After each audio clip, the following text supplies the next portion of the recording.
यह कहानी है माधोपुर जंगल की। माधोपुर जंगल में बहुत सारे जानवर रहा करते थे। वे सभी जानवर बहुत ही समझदार थे और एक साथ मिलकर रहा करते थे। उसी जंगल में भालू मास्टर भी रहा करता था। भालू मास्टर बहुत ही ज़्यादा समझदार था। भालू मास्टर जंगल के सभी जानवरों को पढ़ाया करता था और अपनी क्लास में सभी जानवरों को अच्छी अच्छी बातें बताता था। एक दिन भालू मास्टर अपनी क्लास में सभी जानवरों से कहता है कि बच्चों, कोई भी परिस्थिति क्यों ना हो, घबराना नहीं चाहिए और हमेशा सूझबूझ और समझदारी के साथ काम करना चाहिए। और इसी के साथ आज का आप लोगों का क्लास खत्म होता है और कल आप लोगों का एग्ज़ाम है। घर जाओ और अच्छे से तैयारी करके आना। भालू मास्टर की क्लास में एक गधा भी था। वह पढ़ाई लिखाई में भी बिल्कुल गधा ही था। उसे हर बार एग्ज़ाम में अंडा ही मिलता था।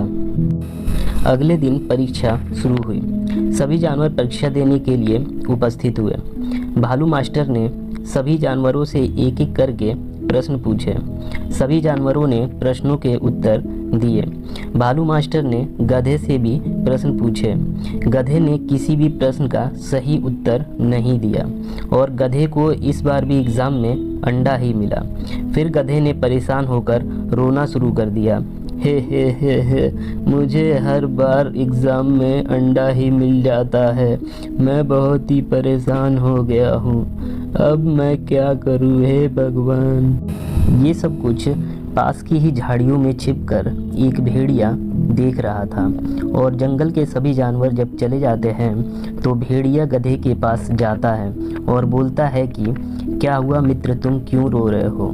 तो फिर गधा बोलता है, मैं हर बार एग्ज़ाम में फेल हो जाता हूँ। तब भेड़िया कहता है, मित्र, तुम लोमड़ी मैडम के यहाँ पढ़ाई क्यों नहीं करते हो? वह बहुत ही अच्छा पढ़ाती हैं। मैं भी उन्हीं के यहाँ पढ़ता हूँ और दूर दूर के जंगलों से जानवर पढ़ने के लिए आते हैं। अगर तुम मैडम के यहाँ पढ़ाई करोगे तो तुम बहुत ही ज़्यादा होशियार हो जाओगे। भालू मास्टर को कुछ नहीं आ। ये सब सुनकर गधा भेड़िए के साथ लोमड़ी मैडम के यहाँ चल देता है और भेड़िया गधे को लेकर लोमड़ी की गुफा में पहुंच जाता है। और भेड़िया लोमड़ी से कहता है कि मैडम, ये आज से हमारे यहाँ पढ़ाई करेगा। तो लोमड़ी बोलती है, अच्छा ठीक है, बताओ तुम्हारा क्या नाम है? तो बोलता है, मेरा नाम गधा है। फिर उसके बाद भेड़िया दौड़ के गुफा का दरवाज़ा बंद कर देता है। उसके बाद गधा डर जाता है और कहता है कि मित्र, तुम ये क्या कर रहे हो? मैं तो यहाँ पढ़ाई करने के लिए आया था। फिर लोमड़ी बोलती है कि हम लोग काफ़ी दिनों से भूखे हैं, पहले हम तुम्हें खाएंगे। और मनी मन सोचती है कि ये गधा कितना हेल्दी है, इसका मांस कितना स्वादिष्ट होगा। इतना सुनते ही गधा बिल्कुल डर जाता है और उसे भालू मास्टर की पढ़ाई हुई बातें याद आती है कि परिस्थिति चाहे कुछ भी हो, घबराना नहीं चाहिए, हमेशा समझदारी और सूझबूझ से काम लेना चाहिए। फिर गधा बिल्कुल नॉर्मल हो जाता है और लोमड़ी से कहता है कि लोमड़ी बहन, अगर तुम्हें मुझे खाना ही था तो मुझे पहले बताती। आज सुबह ही मैंने वन देवता को वादा कर चुका हूँ कि आज रात को मैं उनका भोजन बनूंगा। वन देवता का नाम सुनते ही लोमड़ी और भेड़िया बिल्कुल डर जाते हैं और मनी मन सोचते हैं कि अगर हमने इसे खाया तो वन देवता हमें जिंदा नहीं छोड़ेंगे। उसके बाद गधे से कहते हैं कि ठीक है, चलो तुम यहाँ से जल्दी निकलो। फिर उसके बाद गधा वहाँ से चला जाता है। दोस्तों, परिस्थिति चाहे जो भी हो, हमेशा समझदारी और सूझबूझ से काम लेना चाहिए।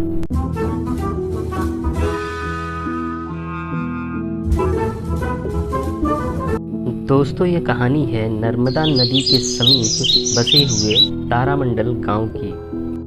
तारामंडल गांव में एक भोला नाम का किसान रहता था। वह अपने बैलों की मदद से अपने खेतों में खेती किया करता था। जब भोला अपने खेतों की जुताई करता था तो उसके खेत के पास एक टूनी चिड़िया उड़ा करती थी। जब भोला की फसल काफ़ी अच्छी और बड़ी हो गई तो टूनी चिड़िया ने उसके खेतों के बीचों बीच एक घोंसला बना लिया और उस घोंसले में रहने लगी। और जब टूनी चिड़िया को भूख लगती तो वो अपने भोजन की तलाश में निकल जाती थी और भोजन करने के बाद टूनी चिड़िया वापस अपने घोंसले में चली जाया करती थी। एक बार टूनी चिड़िया ने अपने घोंसले में 2 अंडे दिए। अंडे देने के बाद चिड़िया बहुत कम ही बाहर जाया करती थी। वह अपने अंडों की ही देखभाल किया करती थी। कुछ दिनों के बाद उन अंडों में से 2 छोटे छोटे बच्चे निकले। उसके बाद चिड़िया और उसके बच्चे उस खेत में खूब मज़े के साथ रहने लगे। चिड़िया हमेशा अपने खेतों से उड़कर जाया करती थी और कुछ भोजन अपने बच्चों के लिए भी लेकर आया करती थी। कुछ महीनों बाद फसल कटाई का समय नज़दीक आ गया था। गांव के सभी किसान अपनी अपनी फसल की कटाई में लग गए थे। अब चिड़िया और उसके बच्चों का वह खेत छोड़कर नई जगह जाने का समय नज़दीक आ गया था। एक दिन किसान भोला अपने खेत के पास आया और खेत देखने के बाद वह वहाँ के लोगों से बोला कि अब मेरी फसल तैयार हो गई है। अब मैं अपनी फसल को कटवाऊँगा और उसको बेचूँगा। किसान की ये सारी बातें चिड़िया के बच्चे बहुत ही सावधानी के साथ सुन रहे थे। ये सारी बातें चिड़िया के बच्चे सुनने के बाद बहुत ही ज़्यादा परेशान हो गए। उस समय चिड़िया खाने की तलाश में कहीं गई हुई थी। कुछ समय के बाद जब चिड़िया वापस आई तब अपने बच्चों को परेशान देख परेशान होने का कारण पूछा। तो चिड़िया के बच्चों ने वह सारी बात अपनी माँ को बताई और बोले, माँ अब हमारा खेत छोड़कर नए स्थान पर जाने का समय आ गया है। तब चिड़िया ने बोला, अभी नहीं बच्चों, मुझे नहीं लगता कि किसान अभी खेत को कटवाएगा। और चिड़िया की बताई हुई बातें सही साबित हुई। उस दिन फसल काटने कोई नहीं आया।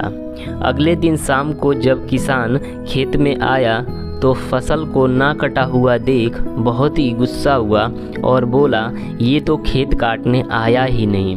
अब मैं ऐसा करता हूँ कि अपने किसी रिश्तेदार को बोल देता हूँ, कल वह आकर फसल काट कर चला जाएगा।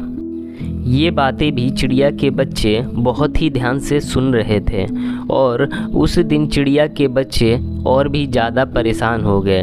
उस दिन भी चिड़िया खाने की तलाश में कहीं गई हुई थी और जब वह वापस आई तब बच्चों ने ये सारी बातें अपनी माँ को बताई और बोला, लगता है माँ अब सच में हमारा खेत छोड़कर जाने का समय आ गया है। तब चिड़िया ने बोला, अभी नहीं बच्चे, मुझे नहीं लगता कि किसान का कोई भी रिश्तेदार फसल काटने आएगा। अगले दिन भी ऐसा ही हुआ। चिड़िया की बताई हुई बातें सही साबित हुई। उस दिन भी फसल को काटने किसान का कोई भी रिश्तेदार नहीं आया और शाम को जब किसान खेत में आया तो बहुत ही नाराज़ था और बोला कि आज तो मेरा रिश्तेदार भी फसल काटने नहीं आया। अगर ऐसा ही चलता रहा तो मेरी सारी फसल बर्बाद हो जाएगी। मैं ऐसा करता हूँ कि मैं कल खुद ही आकर फसल को काटूँगा। रोज़ की तरह चिड़िया के बच्चे किसान की बातों को सुन रहे थे। उस दिन चिड़िया के बच्चे और भी ज़्यादा परेशान हो गए। किसान के जाने के कुछ समय बाद चिड़िया जब वापस अपने घोंसले के पास आई तब चिड़िया के बच्चों ने अपनी माँ से बोला कि माँ, किसान आज फिर खेत में आया था और बोल रहा था कि फसल काटने कोई नहीं आता है, इससे अच्छा वह खुद ही कल आकर फसल को काटेगा। तब चिड़िया ने अपने बच्चों से बोला कि बच्चों, अब समय आ गया है इस खेत को छोड़कर हमें नई जगह जाने का। चिड़िया की इस बात को सुनकर चिड़िया के बच्चे हैरान रह गए और सोचने लगे कि इस बार ऐसा क्या हो गया कि माँ खेत को छोड़कर जाने के लिए तैयार हो गई। और इस बात को अपनी माँ से पूछा तो उसकी माँ ने जवाब दिया कि बच्चों, किसान हर बार खेत को काटने के लिए किसी दूसरे पे निर्भर था।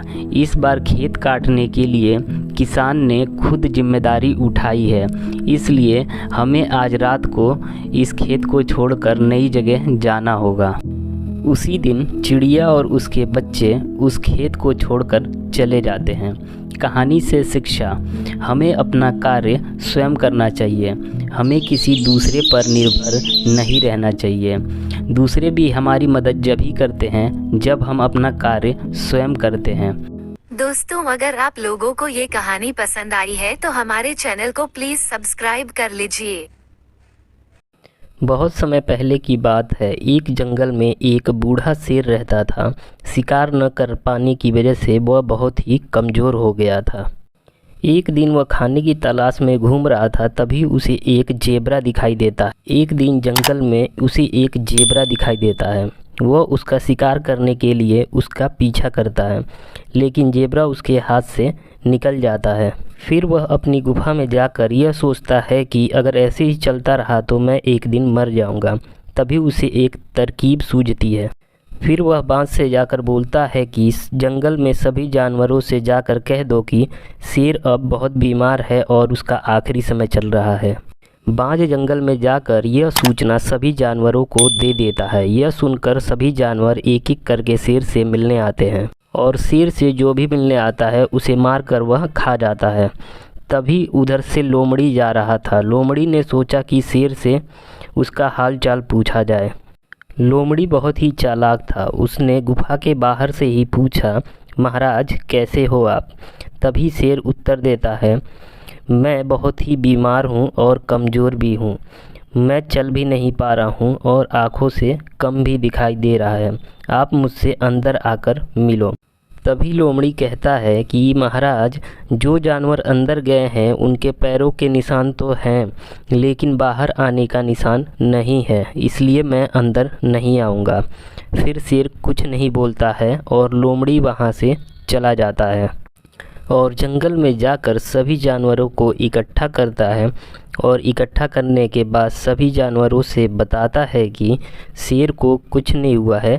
शेर शिकार न कर पाने की वजह से ऐसा योजना बनाया था कि सभी जानवर उसे अकेले में जाकर मिले और वह उनका शिकार आसानी से कर पाए। भेड़िया सभी जानवरों को बताता है कि जो भी जानवर गुफा के अंदर जाता है शेर उसे मारकर खा जाता है और वह जानवर दोबारा वापस नहीं आता है। इस तरीके से भेड़िए ने अपनी सूझबूझ और समझदारी से सभी जानवरों की जान बचा लेता है। दोस्तों, भेड़िए की समझदारी के लिए एक लाइक और सब्सक्राइब तो बनता है।